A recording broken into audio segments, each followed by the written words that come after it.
Testing the current draw of the Insta360 Ace Pro camera.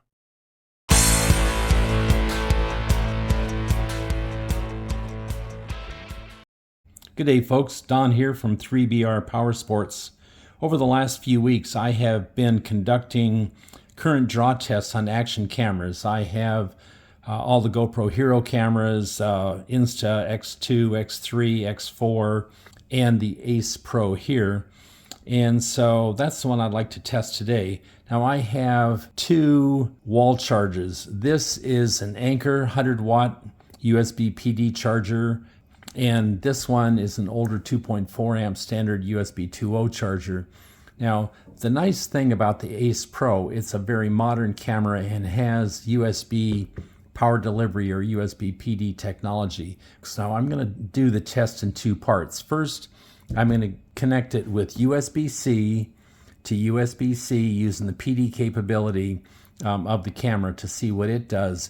And then I am going to switch over to the USB 2.0, let's call it a 2 amp charger, to see what difference that makes. So here we go.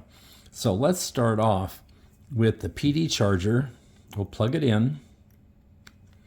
Camera is off, and this is really kind of fun to watch because USB-PD negotiates the power level it needs, and it does it slowly enough till we actually see it happen. You see it's now for almost twice the 5-volt USB standard and pulling 2 amps, so it's about 18 watts. That's with the camera off. It's charging the battery. As I recall, the battery is about 50% charged. Now, let's turn the camera on.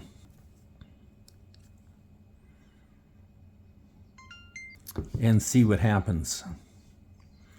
You notice it immediately drops down to the old USB 2.0 standard of 5 volts at 1.2 amps. So this is something to remember, that the battery does not charge anywhere near as fast with the camera turned on as it does when it's turned off.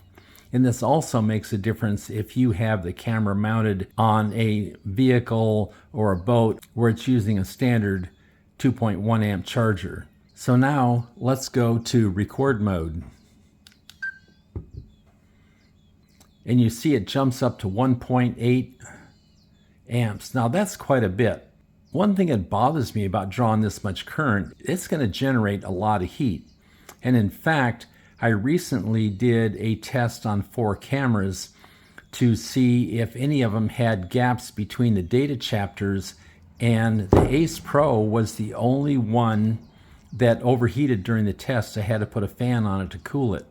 Now let's turn the camera off and remove the battery.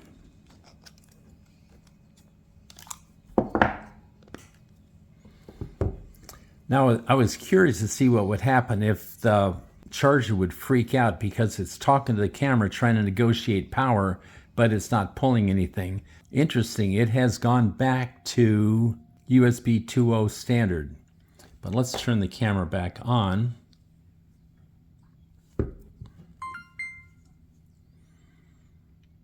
And the current is much lower because it's not charging the battery. And let's go to record. And again, it's about 500 milliamps lower. So this tells me that if you're running this camera on, say, a motorcycle, you're going to be better off running without the battery in it because it will definitely run cooler, not drawing that much current. Now this testing was done at 4K 120 frames per second. So let's have a look and see if there's any difference if I run it at 8K 24, the highest resolution with its only frame rate. Let's go back and turn on record, and it's about 100 milliamps, a little over 100 milliamps more, so not a whole lot of difference.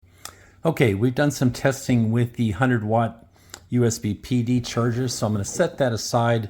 Let's have a look at the standard 2.4 amp charger.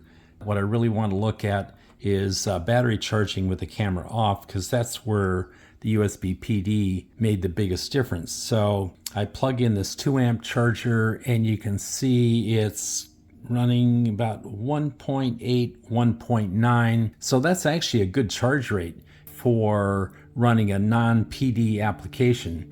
So that will charge your battery pretty fast, certainly not as fast as a PD charger. But again, if we turn it on,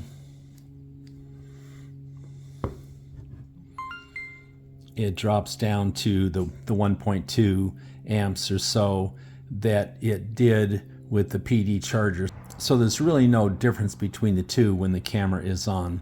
Now let's go to record mode.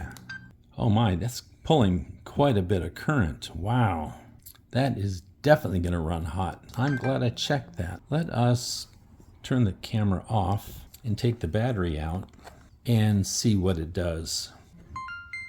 Okay, back in record mode. Oh yeah, much better.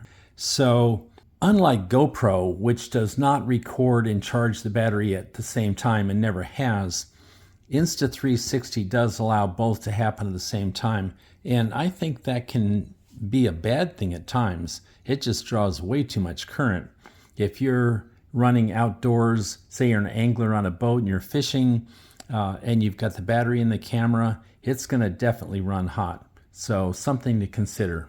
Especially if you plan to run external power like the X Power Ace all-weather power kit.